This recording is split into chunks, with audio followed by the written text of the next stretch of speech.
بسم الله الرحمن الرحيم.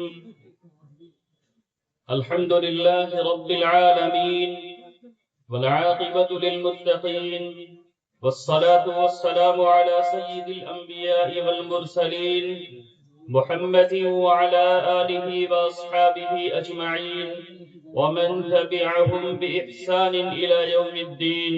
أما بعد، فأعوذ بالله من الشيطان الرجيم. بسم الله الرحمن الرحيم. إنا نحن نزلنا الذكر وإنا له لحافظون. صدق الله مولانا العظيم.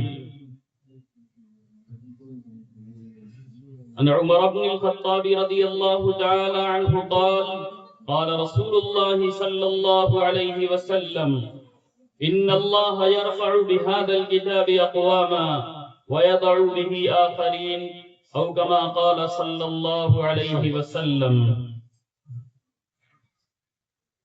معزز علماء کرام، حاضرین اعظام، پردہ نشین خواتین اسلام، برادران وطن، میں سب سے پہلے جن طلبہ نے قرآن کریم کے حفظ کو مکمل کیا ہے ان کو اور ان کے اہل خانہ اور ان پر محنت کرنے والے اساتذہ کرام اور ان کی اعانت کرنے والے معاونین سب کو دل سے مبارکباد پیش کرتا ہوں. اللہ تعالیٰ سب کے حق میں مبارک فرمائے، سب کے حق میں سارے لوگوں کی کاوشوں محنتوں کو قبول فرمائے. آمین. قرآن کریم اللہ رب العزت کی آسمانی آخری کتاب ہے. اللہ رب العزت نے قرآن کریم سے پہلے بھی آسمان سے کتابیں اتاری، تورات، زبور، انجیل، صحائف، بہت سارے صحیفے نازل کیے گئے. ایک چیز اور سمجھنے کی ہے اس بیچ میں کہ اللہ رب العزت نے وقت کے نبی کو ماحول میں جس چیز کا عروج تھا اسی کی کاٹ کو سامنے رکھتے ہوئے معجزہ دیا. حضرت عیسیٰ علیہ السلام کے زمانے میں طب کو بڑا فروغ تھا، ڈاکٹری کو. تو اللہ تعالیٰ نے حضرت عیسیٰ علیہ السلام کو ایسا معجزہ دیا، دنیا حیران ہے. آج تک کوئی ڈاکٹر مادر زاد اندھے کو کبھی صحیح نہیں کر سکتا. جو بچہ ماں کے پیٹ سے نابینا پیدا ہوا، دنیا کی کوئی طاقت اس کو بینا نہیں بنا سکتی. حضرت موسیٰ علیہ السلام کے زمانے میں فن جادوگری کو بڑا عروج حاصل تھا. اللہ نے وقت کے نبی حضرت موسیٰ علیہ السلام کو عصا دیا، لاٹھی. قرآن کریم میں جا بجا اس کا تذکرہ موجود ہے. اللہ نے اس کا ایک نمونہ بھی لوگوں کے سامنے دکھایا بھرے مجمع میں، اور عرض کی حوال کی عصا فلما رآها تهتز كأنها جان ولا مدبرا ولم يعقب يا موسى لا تخف إني لا يخاف لدي المرسلون. جادوگروں کے سامنے اللہ رب العزت نے موسیٰ علیہ السلام کو ایسا معجزہ دیا کہ جادوگر اللہ رب العزت کے سامنے سجدہ ریزی پر مجبور ہو گئے. فقعوا له ساجدین، وہ سب کے سب سجدے میں گر گئے. انہوں نے سمجھا جادو کیا ہے اور معجزہ کیا ہے. ابراہیم اسلام یا آقائے نامدار جناب محمد الرسول اللہ صلی اللہ علیہ وسلم کو اللہ رب العزت نے قرآن کریم کی شکل میں ایک نایاب اور قیامت تک رہنے والی کتاب کی شکل میں معجزہ دیا. بڑے افسوس کے ساتھ کہوں جوانوں، اصل تو میں اگرچہ میں جوانی کی عمر سے آگے بڑھ چکا ہوں لیکن جوانوں ہی کو خطاب کرتا ہوں. اپنے جوانوں سے کہنا چاہتا ہوں، بڑا افسوس ہے جو کتاب ہمارے لیے راہ ہدایت بن کر کے آئی، زندگی گزارنے کے لیے اسوہ اور نمونہ اور ماڈل بن کر کے آئی، اسی کتاب کو ہم نے پس پشت ڈال دیا۔ اس کتاب سے دور دور تک کا ہمارا کوئی واسطہ نہیں ہے۔ یہ افسوس کی بات ہے، یہ افسوس کی بات ہے۔ تو اللہ رب العزت نے حضرت محمد الرسول اللہ صلی اللہ علیہ وسلم کے اوپر جو قرآن کریم کی شکل میں معجزہ دیا، قرآن کریم میں اعلیٰ درجے کی فصاحت و بلاغت کا استعمال ہے، اور آپ کے زمانے سے پہلے عربوں میں یہ دستور چلا آ رہا تھا کہ وہ خالی اپنی محبوبہ کی یاد میں 80 اشعار پر مشتمل قصیدے کہہ دیا کرتے تھے، اور باضابطہ قصائد کا مقابلہ ہوا کرتا تھا، اور اس سالانہ مقابلے میں جس قصیدے کو اولیت حاصل ہوتی تھی اس کو خانہ کعبہ پہ لٹکا دیا جاتا تھا۔ جب تک اس کا مقابل نہیں بن جاتا تھا تب تک وہ قصیدہ لٹکا رہتا تھا، اور جب اس سے اچھا یا اس سے مساوی اس کے برابر تیار ہو جاتا تو اس کو پیچھے کر دیا جاتا اور اگلے کو سامنے لگا دیا جاتا۔ لیکن جب سورۃ الکوثر لٹکائی گئی، قیامت تک کوئی جواب نہیں بنے گا، اس کا کوئی جواب نہیں بنے گا۔ سورہ کوثر لٹکائی گئی، کوئی جواب نہیں بنے گا، اور قیامت اس وقت آج کے 1400 سال پہلے سے لے کر کے قیامت تک مستقبل میں صبح قیامت کبھی کسی سے کوئی اللہ کے کلام کے ٹکڑے کا بھی مقابلہ نہیں ہو سکتا، اس لیے کہ وہ خالق کائنات کا کلام ہے اور یہ انسانی کلام ہے۔ انسانی کلام کا کیا جوڑ ہے؟ کوئی جوڑ ہے؟ لیکن افسوس، میں کہیں کہیں مثال دیتا ہوں کہ لوگوں کو بہت ساری چیزیں سمجھ میں نہیں آتی، جیسے ہم فصاحت اور بلاغت کا نام لیتے ہیں، اب ظاہر سی بات ہے کتنے لوگ سمجھتے ہوں گے فصاحت کوئی چڑیا ہے جو باغوں میں رہتی ہے، بلاغت شاید کہیں پھلواری اور کسی کیا کہتے ہیں ڈالی کے کنارے کوئی چڑیا ہے جو وہاں رہتی ہے۔ ظاہر سی بات ہے جن چیزوں سے ہمارا کوئی جوڑ نہیں، کوئی لگاؤ نہیں، کیا سمجھیں گے ہم؟ سمجھ رہے ہیں؟ آپ اپنی زبان میں سمجھیے، موقع محل کے مناسب گفتگو کرنا۔ اپنی اگر خلاصے کی زبان میں کہا جائے کہ کلام کیسا ہونا چاہیے، موقع محل کے موافق ہونا چاہیے، یہی فصاحت و بلاغت کا حاصل۔ اور قرآن معجزہ ہے، حدیث معجزہ ہے، کسی انسان سے نہ اللہ کا کلام بن سکتا ہے نہ رسول کا کلام بن سکتا ہے۔ اگر کوئی حدیث بنائے گا تو بھی موضوع کہی جائے گی، اور کلام تو بنا ہی نہیں سکتا۔ تفصیل کا وقت نہیں، میں ابھی آپ کو اس کا منظر کھینچ کے بتاتا ہوں۔ ایک مثال دے رہا ہوں کہ اللہ رب العزت نے قرآن کریم میں ایک آیت میں فرمایا والخیل والبغال والحمیر لترکبوها وزینہ ویخلق ما لا تعلمون۔ قرآن کی جامعیت کی گفتگو کر رہا ہوں میں آپ سے کہ آپ دیکھیے ذرا، ایک نمونہ پیش کرو۔ اللہ نے فرمایا کہ اللہ رب العزت نے گھوڑوں کو، کھچروں کو، گدھوں کو پیدا کیا۔ یہ گھوڑوں اور گدھوں اور کھچروں کا تذکرہ اس زمانے کی اعلیٰ درجے کی سواریوں کا تذکرہ ہے، جیسے آج کل آپ لوگ پجیرو اور کیا کہتے ہیں اسکارپیو اور پتہ نہیں کیا تذکرہ کرتے ہیں نا، یہ اس زمانے کی اعلیٰ درجے کی گاڑیاں ہیں۔ اصل تو مجھے جو بتلانا ہے اس کی طرف دھیان لگائیے۔ آج کے 1400 سال پہلے فلائٹ کا تصور نہیں تھا، ریلوے کے نظام کا کوئی تصور آپ کے سامنے نہیں تھا، بہت ساری پنڈبیاں بنائی گئی، نہ جانے کہاں سے کہاں تک پہنچ رہی، ان چیزوں کا کوئی تصور نہیں تھا۔ آنا تو اسباب جو فضاؤں کے اندر مار کرتے ہیں، ان ساری چیزوں کا ہواؤں میں چلنے والی، ہواؤں میں تیرنے والی، اس طرح کا کوئی تصور ہی نہیں تھا۔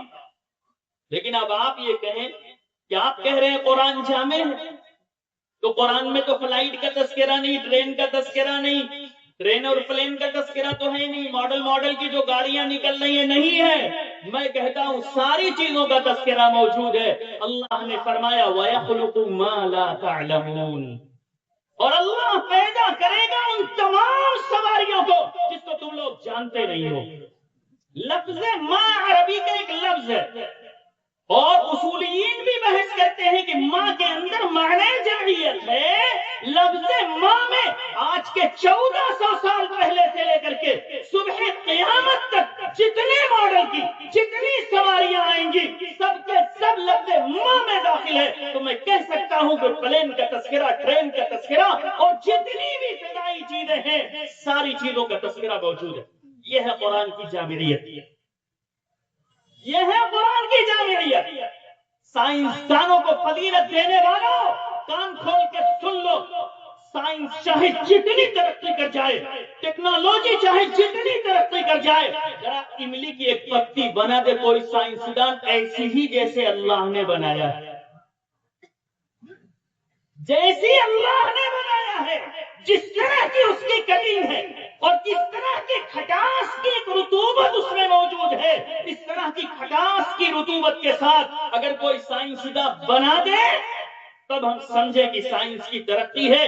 جو ٹیکنالوجی ایک ببول کی پتی نہیں بنا سکتی، ایک نیم کی پتی نہیں بنا سکتی، ایک گلاب کی پنکھڑی نہیں بنا سکتی، ایسی چیز کی ہم ترقی کی بات کریں۔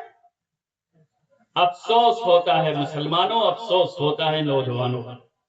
قرآن کی ترقی ہے کہ 1400 سال پہلے سے تشریح، توضیح، فنون نکالنے والے جتنے علوم و فنون ہیں سب کے دریا بہ گئے، لیکن ابھی نہ جانے کتنے علوم و فنون نکالے جائیں گے، ابھی نہ جانے کتنی چیزیں اس سے نکالی جائیں گی۔ یہ ہے قرآن کی ترقی۔ لیکن افسوس ہے مسلمانوں کہ آج قرآن سے کوئی ربط ہمارا نہیں ہے، کوئی تعلق نہیں ہے۔ ابھی اگر گانے کی آواز آئے تو کان کو بھلا لگتا ہے، لیکن ابھی اگر کوئی قرآن پڑھے تو بھلا لگتا ہے؟ نہیں لگتا۔ اگر آپ کو بھلا لگتا ہوتا تو مسجدیں ہماری ویران نہ ہوتی۔ دور ماضی میں دیکھیے کفار و مشرکین آقا انعامدار جناب محمد الرسول اللہ صلی اللہ علیہ وسلم کی تلاوت قرآن کو چھپ چھپ کے سنا کرتے تھے۔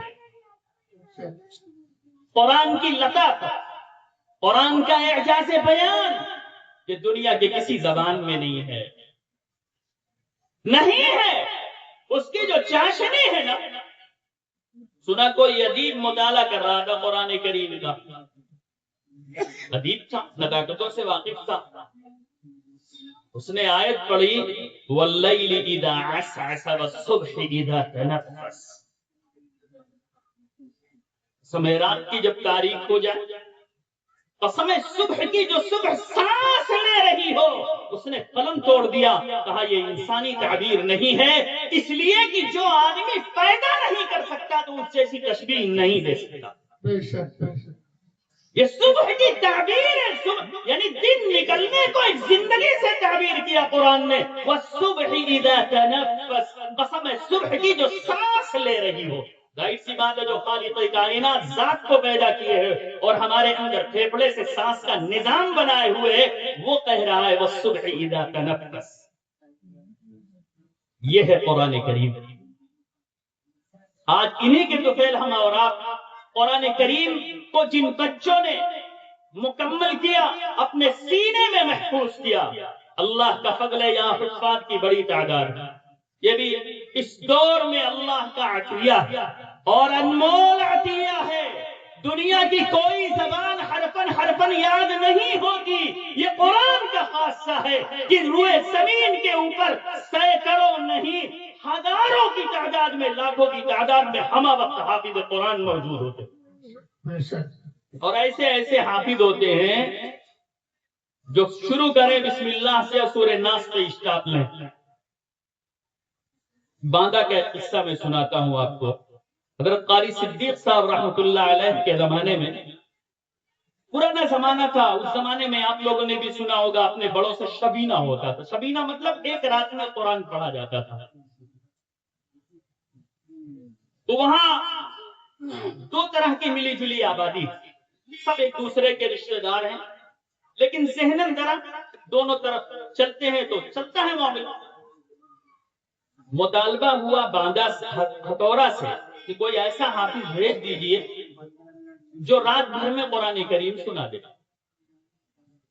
حضرت رحمت اللہ علیہ نے باندہ میں ایک استاد تھے قاری نثار صاحب، ان کو بھیجا حضرت رحمت اللہ علیہ نے، ایک رات میں پورا قرآن سنا کے چلے آئے۔ آج بھی لوگ باندہ میں ان کا نام لیتے ہیں، ہم لوگوں کے سامنے لکھتے، جبکہ وہ بیچارے زمانہ ہو گیا، ان کو ختم ہوئے، پرانے ہو گئے، قبرستان میں گئے، نہ جانے کہاں پہنچے، لیکن نام زندہ۔ آج بھی نام لیتے ہیں لوگ کہ حضرت رحمت اللہ علیہ نے فلاں صاحب کو بھیجا تھا، انہوں نے ایک رات میں پورا قرآن سنایا۔ ایسے نہ جانے کتنے ہوتے ہیں۔ نئے بچوں میں بعض بچے ایک ایک بیٹھک سنانا بولتے ہیں، حافظ لوگ ایک ایک بیٹھک میں پورا قرآن سنا دیتے ہیں۔ یہ اللہ کا عطیہ اور اس کا انعام۔ ایسی مجلسوں میں ہم شریک ہوں تو ہم کو دلوں میں اپنے ایک حوصلہ لینا چاہیے، اللہ ہماری اولاد کو بھی حافظ قرآن بنا دے۔ تحدیث بن نعمت کے طریقے پر تذکرہ کروں، ایک باپ کی 4 اولاد، ہم لوگ چاروں حافظ ہیں، چاروں عالم ہیں، چاروں قاسمی ہیں، باپ بیٹے پانچوں قاسمی ہیں، کوئی دوسری جگہ سے کہیں فارغ نہیں، سمجھ رہے ہیں؟ اور ہم لوگ بھی اس کی کوشش کر رہے ہیں کہ ہمارے بچے بھی حافظ ہوں، کہ ہمارے والد نے جو چیز ہم لوگوں تک پہنچائی ہے یہ ہم کو آگے زندہ کرنا ہے۔ بات سمجھ رہے ہیں؟ یہ چیز عزم ہے یہ ہم لوگوں کا۔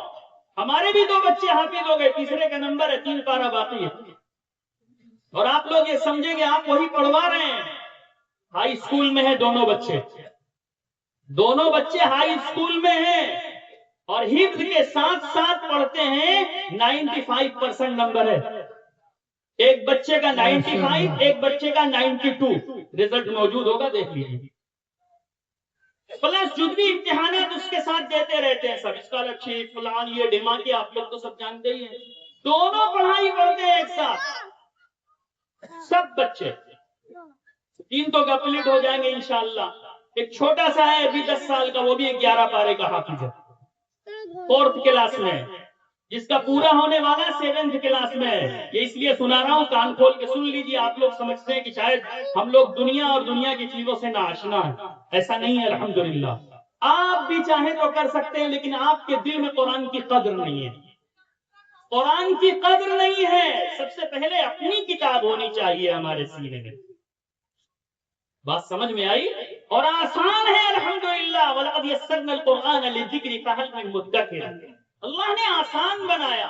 اگر اللہ نے آسان نہ بنایا ہوتا، یہ معصوم سے بچے ایک دن میں 3 صفحہ، 4 صفحہ تک، 5 صفحہ تک یاد کر کے سنا دیتے، بلکہ اس سے بھی عجیب و غریب مثال ملتی ہے۔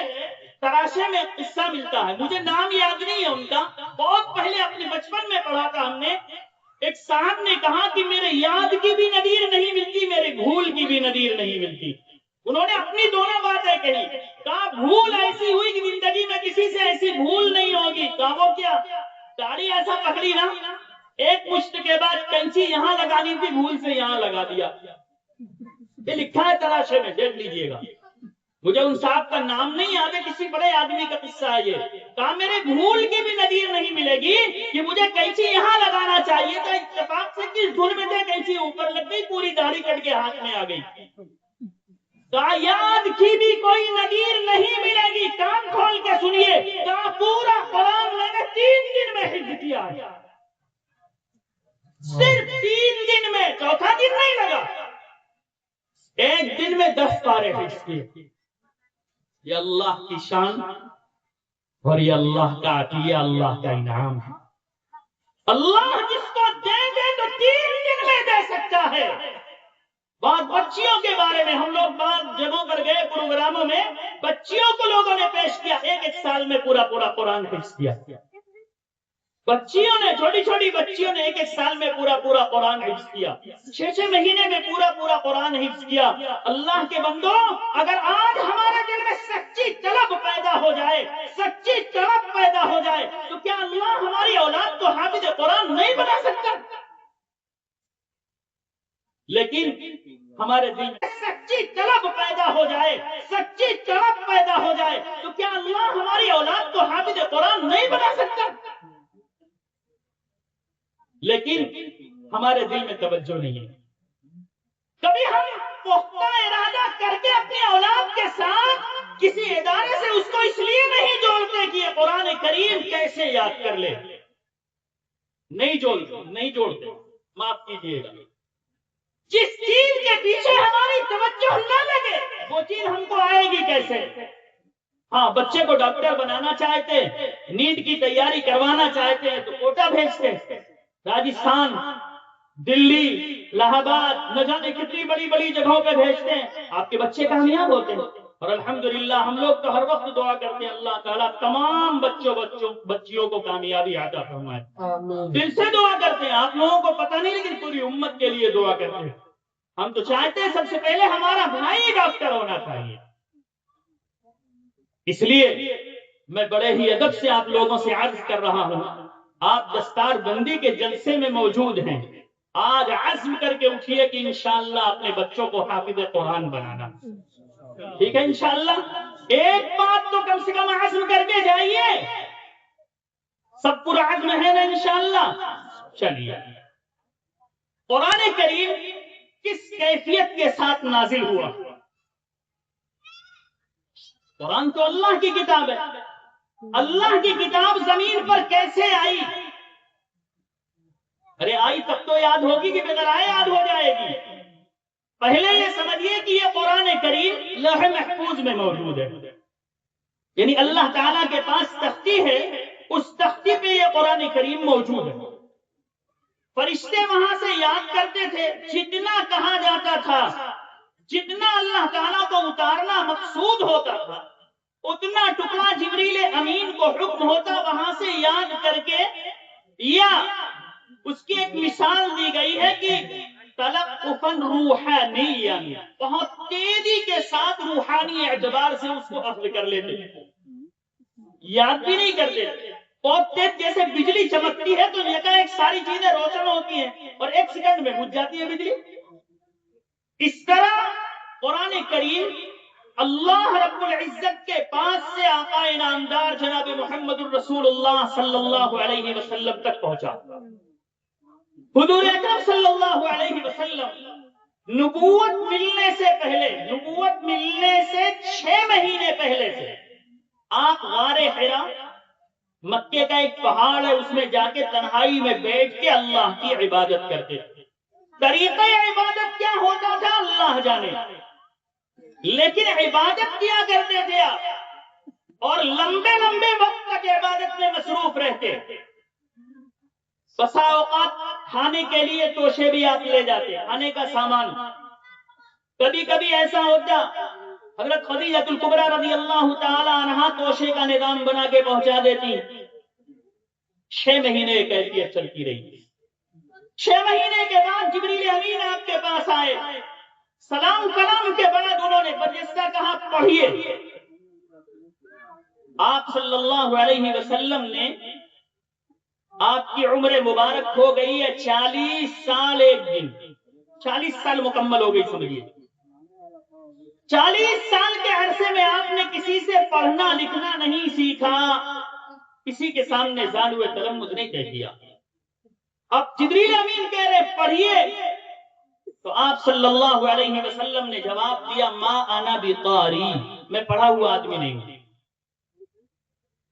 جبریل امین نے اپنے سینے سے ایسا لگا کے آپ کو دبایا، جیسے ہم لوگ گلے ملتے ہیں نا، ایسا سینے سے ایسا سینے لگا کے ایسا دبایا، پھر چھوڑا، کہا پڑھیے۔ پھر آپ نے وہی جواب دیا۔ 3 مرتبہ ایسا کیا، 3 مرتبہ کے بعد پھر آپ نے فرمایا ماذا اقرأ، کیا پڑھوں میں؟ تو جبریل امین نے قرآن کریم کا سب سے پہلا ٹکڑا اقرأ بسم ربک الذی خلق خلق الانسان من علق اقرأ وربک الاکرم الذی علم بالقلم علم الانسان ما لم يعلم، یہ 5 آیتیں آپ صلی اللہ علیہ وسلم کو پڑھ کے سنائی۔ جبریل امین جیسے ہی آپ کو سناتے فوراً آپ کو یاد ہو جاتا تھا. کبھی کبھی کیا ہوتا، آپ چاہتے تھے کہ زبان کان سے سن کے ہم یاد تو فوراً ہو گیا، آپ چاہتے تھے کہ ہم ساتھ میں دوہرا بھی لیں.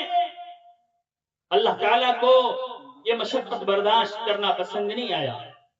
اللہ نے فرمایا حضور اکرم صلی اللہ علیہ وسلم سے 2 کام ایک ساتھ مت کیجیے کہ کان سے سنیے بھی زبان سے پڑھیے بھی، یہ مشقت مت برداشت کیجیے. لا تحرک به لسانك لتعجل به ان علينا جمعه وقرآنه فاذا قرأناه فاتبع قرآنه. آپ خالی غور سے سن لیجیے. قرآن کا جمع کرنا، قرآن کا پڑھوا دینا، یہ تو ہمارا کام ہے، اس کے پیچھے آپ کیوں پریشان ہیں؟ آپ صلی اللہ علیہ وسلم کو قرآن فوراً یاد ہو جاتا ہے. لیکن کتابت کو قید کہا جاتا ہے، لکھاوٹ. جیسے کوئی چیز آپ کو یاد رکھنی ہے تو اس کو اس میں لکھ دیجئے، کاپی میں، ڈائری میں، جب کبھی آپ دیکھیں گے فوراً یاد رہے گا. آپ صلی اللہ علیہ وسلم کاتبین وحی میں سے جو بھی مل جاتا فوراً آپ اس کو لکھوا دیتے ہیں. یہ نظام تھا. اس زمانے میں اس طرح کے آلات و اسباب بھی تو نہیں تھے کہ لاؤ کمپیوٹر میں لوڈ کر لے فائل میں، یا کتاب کاپی ہے تو لاؤ قلم بھائی اٹھا لے آؤ، کاغذ لے آؤ لکھ دیں. اس زمانے میں ہڈیوں کے ٹکڑے پر، پتھر کی چٹانوں پر، کھجور کی شاخوں پر، اور نہ جانے کہاں کہاں چیزوں کو لکھنا پڑتا تھا. جمع قرآن کے سلسلے میں آپ خود دیکھ لیجئے روایتوں کو تو معلوم ہو جائے گا کہاں کہاں سے چیزیں لی گئی، کیسے کیسے جمع کی گئی. آپ بلا کے فوراً لکھوا دیا کرتے تھے. آپ صلی اللہ علیہ وسلم حافظ قرآن ہے. یہ جتنی ضرورت ہوتی، اللہ تعالیٰ جتنا قرآن کریم کا ٹکڑا اتارنا چاہتے تھے، تھوڑا تھوڑا تھوڑا تھوڑا تھوڑا تھوڑا کر کے یہ قرآن کریم آقا صلی اللہ علیہ وسلم کے اوپر 23 سال کے عرصے میں اترا. کتنے دن میں؟ 23 سال کے عرصے میں. اور بہت سارے صحابہ کرام قرآن کریم کے ٹکڑوں کے حافظ تھے. یہ اس وقت پتا چلا جب قرآن کو جمع کیا جانے لگا. فلاں آیت فلاں صحابی کے پاس، فلاں ٹکڑا فلاں صحابی کے پاس، فلاں ٹکڑا فلاں صحابی کے پاس، فلاں ٹکڑا فلاں صحابی کے پاس. اس طرح سب سے اکٹھا کر کے قرآن کریم کو جمع کیا. لکھنے لکھانے کی یہ ترتیب ہوتی تھی کہ حضور اکرم صلی اللہ علیہ وسلم خود متعین کرتے تھے کہ اس ٹکڑے کو فلاں جگہ لکھو.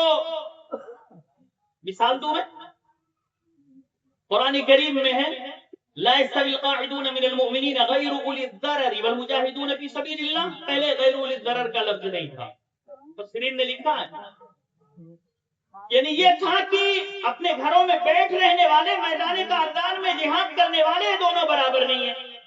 حضرت عبداللہ ابن ام مکتوم رضی اللہ تعالیٰ عنہ نابینا صحابی تھے کہ اللہ کے رسول ہماری رخصت. کہ بھئی یہ اگر نابینا آدمی جنگ کے میدان میں جائے تو اس کو ہی سنبھالنا پڑے گا، نہیں کہ اس سے کوئی کام لیا جائے. تو فوراً جبریل امین اتنا بڑا ٹکڑا لے کر کے آئے غیر اولی الضرر. آپ نے فرمایا اس کو فلاں جگہ لکھو. یعنی قرآن کریم کی ترتیب صحابہ کرام کی ترتیب نہیں ہے، بلکہ یہ ترتیب خود حضور اکرم صلی اللہ علیہ وسلم کی متعین کردہ ہے. سورتوں کے ساتھ سورتوں کا جوڑنا. ایسے ہی سورہ انفال کے، سورہ برات کے بسم اللہ کے بارے میں پوچھا گیا صحابہ کرام سے، بعد میں صاف صاف کہا کہ آپ نے وعدہ ہی نہیں کیا تو لکھی نہیں گئی بسم اللہ اس سورت کے شروع میں. معلوم ہوا کہ صحابہ کرام نے اپنی طرف سے قرآن کریم میں کچھ بھی نہیں لکھا. ایسا پاکیزہ کلام اللہ نے ہم لوگوں کو عطا کیا ہے، لیکن ہم لوگ کتنے ناقدرے ہیں. اچھا، ہر والد اپنی بیٹی کو جہیز کا سامان بنا کے ضرور دیتا ہے قرآن کو، چاہے بیٹیا پڑھی ہو چاہے نہ پڑھی ہو.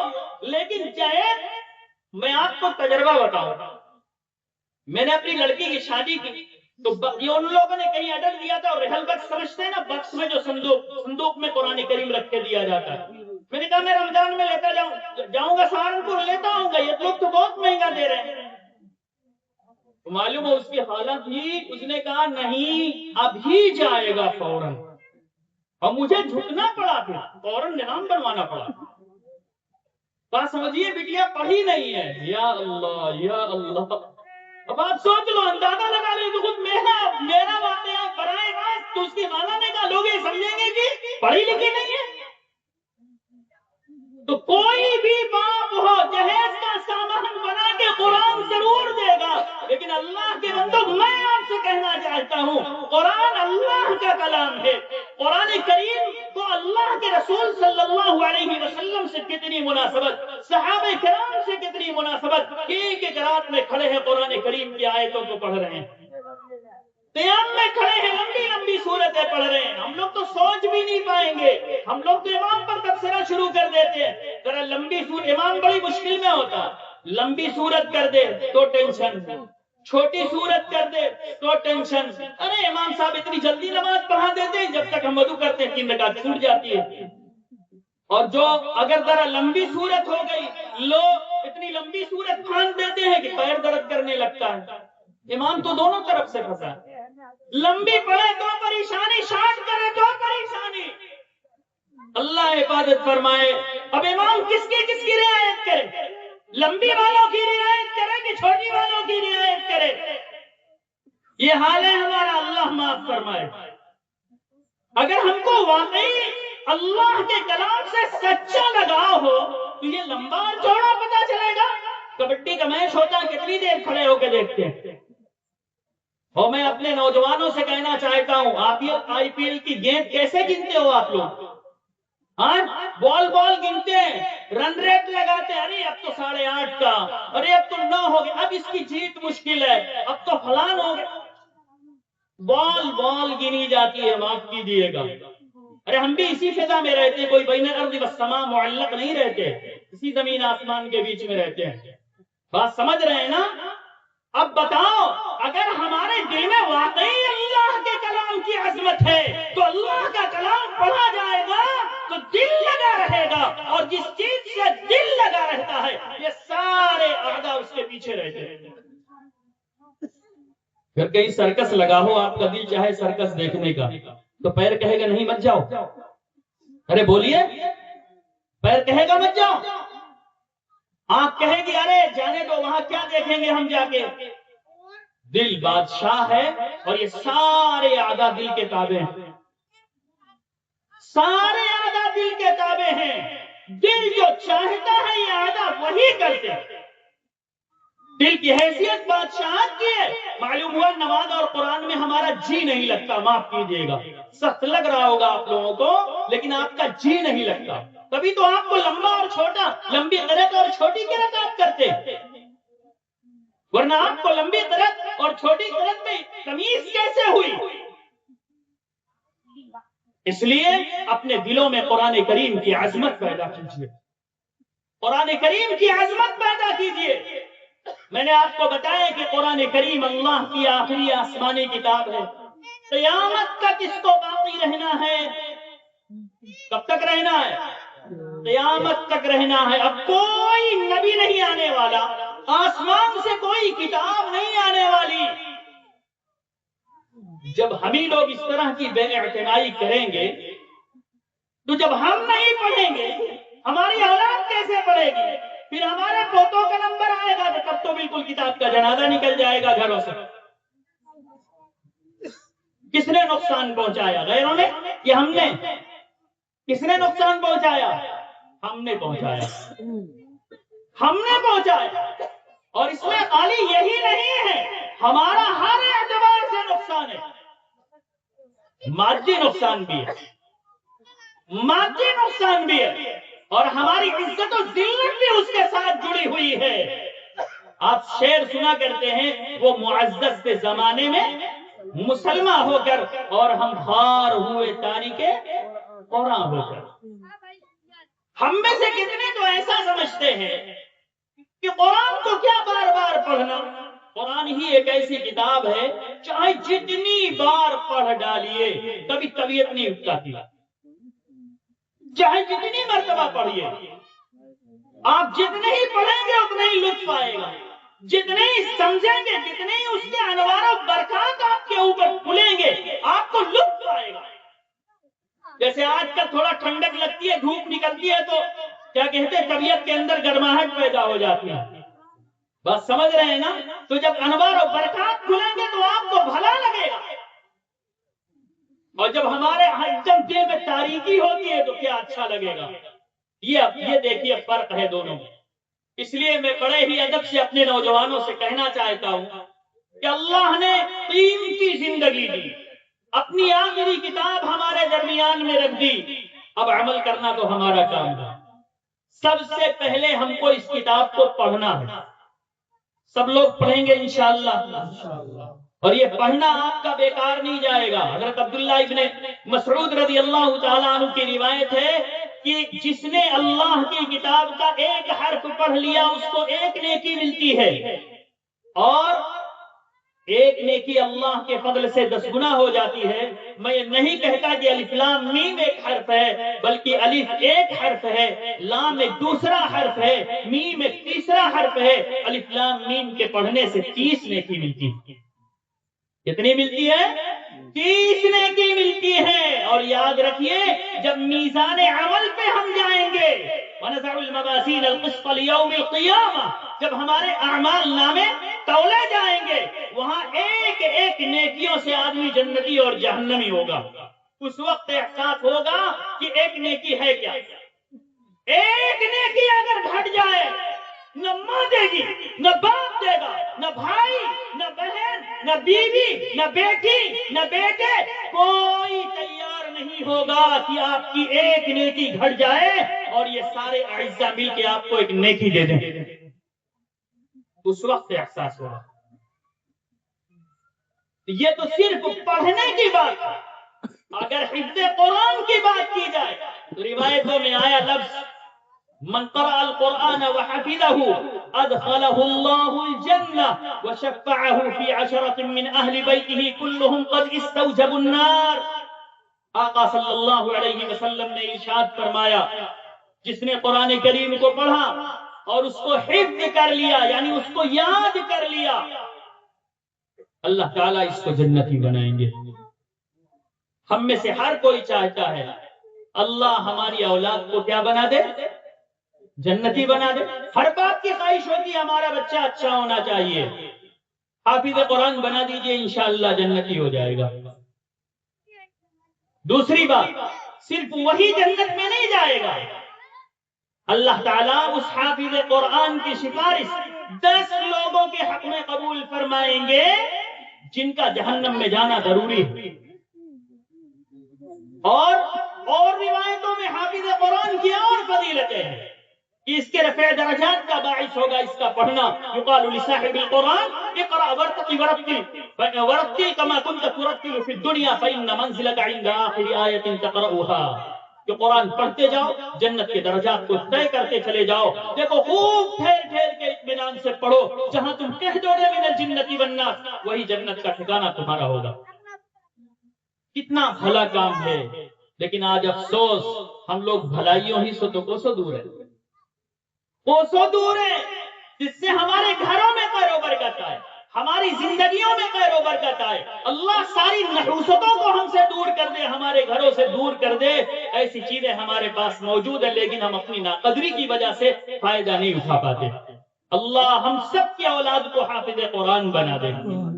سب سوچتے ہیں اور بہت آسان ہے، خالی آپ پرعزم ہو جائیے کہ ہم کو اپنی اولاد کو حافظ قرآن بنانا، دادا نانا سوچ لیں اپنے پوتے نواسے کو بنانا۔ ایک چھوٹا سا ادارہ معاذ بن جبل آپ دیکھ رہے ہیں، میں نے تو سنا مجھے بڑا تعجب ہوا، 5 سال کے عرصے میں 10 بچے آپ کے سامنے حافظ قرآن ہیں۔ بڑی بات ہے کہ نہیں یہ بتائیے؟ آپ کا بچہ 20 سال کا ہو گیا، سورہ فاتحہ شاید اچھی طرح یاد نہیں ہوگی، برا مت مانیے گا، میں بڑا سخت آدمی ہوں۔ اگر کبھی میرے سامنے کوئی اعتراض کرتا ہے نا کسی امام پر، کسی حافظ پر، کسی مدرس پر، کسی مؤذن پر، کسی معلم پر، تو بہت سنجیدگی سے اس کو اپنے قریب کر کے اور کہہ دیتا ہوں ذرا سورہ فاتحہ سنا دو۔ ہاں کیا کہتا ہوں؟ سورہ فاتحہ سنا دو ذرا۔ سورہ یاسین نہیں کہہ رہا ہوں، سورہ بقرہ نہیں کہہ رہا ہوں، سورہ فاتحہ کہہ رہا ہوں۔